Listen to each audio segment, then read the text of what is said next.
Hi everyone! For today's mini vlog, magluluto ako ng chicken pastil. Kaya tara, samahan niyo ako magluto. Napakasarap nga nito pero napaka-easy lang lutuin. Gagamit lang pala tayo dito ng chicken breast at papakuluan lang natin yan at papalambutin at naglagay lang ako dyan ng laurel, asin at paminta. Papakuluan nga talaga natin yan hanggang lumambot kasi mamaya pag lamig ay hihimay-himayin natin yan. Medyo matagal ko nga itong pinalambot kasi gusto ko talaga na malambot na talaga siya at para madali siyang himayin. At maya-maya pa nga, ayan na nga yung itsura niya. Papalamigin lang natin yan para mahawakan. Pero ako nung medyo mainit-init pa pero nahahawakan naman na hinimay ko na kasi kailangan na. Para kasi to sa lunch at medyo tanghali na ng mga oras na yan. Inalis ko lang pala dyan yung balat ng manok kasi hindi naman natin yan gagamitin at hindi din natin yan ihahalo sa chicken pastil. Kaya nga nakalimutan ko alisin bago ko pakuluan yung manok, edi sana pwede pa yun gawing chicken oil. Kung pinagpukuluan pala nitong manok na tinatawag nating chicken broth ay wag niyong itatapon kasi pwede nyo pa yung mapakinabangan. Pwede nga yun ihalo sa sopas kapag nagluto kayo kasi masarap na yun at malasa. Chicken breast nga pala yung kailangan natin gamitin dito sa pastil kasi ito yung malaman. Hihimayin lang pala natin yan into strips. Maganda nga yung mas maninipis talaga siya pero ako yan lang yung kinaya.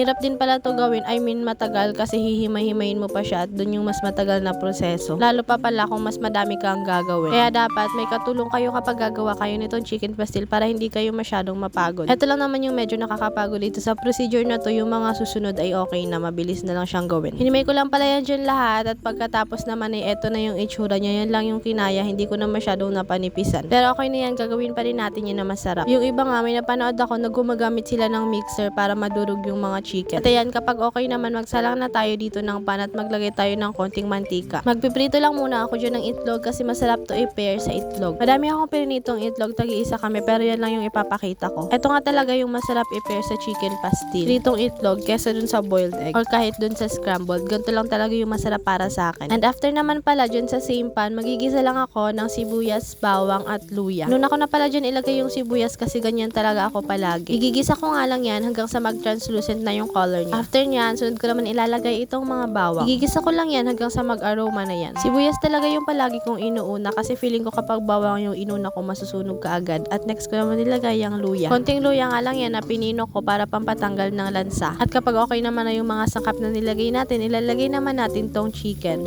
strips. Paminsan-minsan pala nilalagay ko siya sa high flame para ma-toasted. Bago ko yan hinalo, naglagay na ako ng konting toyo, tansya-tansya na lang talaga. Kutob-kutob na lang ganun. Naglagay din ako dyan ng konting suka para lang pambalance ng lasa. Tapos, isa din to sa magpapasarap dito. Naglagay lang ako ng isang sachet ng oyster sauce, yung maliit. Konti lang guys, para hindi ma-overpower yung lasa. Tapos, ay nag-add naman ako ng madaming ground black pepper. Kung nanonood kayo ng mga cooking vlogs ko, alam nyo na madami talaga ako maglagay ng paminta. Tapos, naglagay lang ako ng half na chicken cube. Hindi ko na inubos kasi konti lang naman to. Pagtapos nga natin, ilagay yung lahat ng mga pampalasa. Hahaluin ko naman yan para mahalo lahat na nilagay natin. Hindi ko pala guys na ipakita pero naglagay ako dyan ng 1 tablespoon na sugar. Masarap nga din to lagi ng margarine kaso wala talagang available dito sa amin ngayon. Kaya okay na din yan, masarap naman yung kinalabasan. First time ko lang din pala magluluto nitong chicken pastil at tinry ko lang naman. Madami kasi ako nakikita sa newsfeed ko na nagluluto nito noon pa. Pero ngayon ko pala nga itatry kasi ngayon ko lang talaga siya naisipan at ngayon lang ako nagkaroon ng pagkakataon. First time ko pala makatikim ng pastil dun sa malapit sa school namin. Meron kasi dun nagtitinda malapit sa may school sa kinakainan namin. At yes, first time ko makatikim nun. At ewan ko kung kaninong kamay to. Umalis kasi ako dyan. Siguro sa tita ko kasi mataba yung kamay. Ilagay pala ko dyan ng konting sili para mas masarap. Mas masarap kasi para sa akin yung mga maanghang na pagkain. Or maanghang na mga ulam ganun. Sayang nga kasi wala kaming chili garlic oil. Masarap pa naman yung dito sa chicken pastil. Pati yung fried garlic. Yung sa kinakainan namin sa school, meron talagang fried garlic tsaka chili oil. Kaya napakasarap. Yung mga nakikita ko talaga nito usually nakalagay siya sa dahon ng saging tapos may kanin tapos sa ibabaw may konting chicken pastil. Diyan pala guys, nakikita nyo may nilalagay ako. Naglalagay lang ako ng konting chicken broth. Kung pinagpakuluan ng chicken kanina. Yung gagawin ko pala na luto dito yung dry, yung medyo toasted. Kasi yun yung trip ko. Yung iba kasi na nagluluto ng chicken pastil, nakikita ko parang may oil or sauce, ganun. Pero ganyan nga yung gusto ko, yung dry tapos medyo toasted siya. Feeling ko masarap. Ang maganda pa guys dito sa chicken pastil, matipid talaga siyang ulamin. Kasi kahit konti lang yung ilagay nyo or ulamin nyo, okay lang kasi masarap naman siya at malasa na. Pwede nga din to i-business yung ilalagay nyo sa jar or talagang chicken pastil na siya na nakalagay sa dahon ng saging tapos sa mga student mabentang mabenta yun. Tapos usually mura lang binibenta tong chicken pastil na to. Kaya madami din naman yung bumibili. At eto guys, okay na to. Try nyo na nga din to lutuin kasi napakasarap at hindi talaga kayo magsisisi. Yun lang kung nakaabot ka dito sa last part. Thank you so much for watching.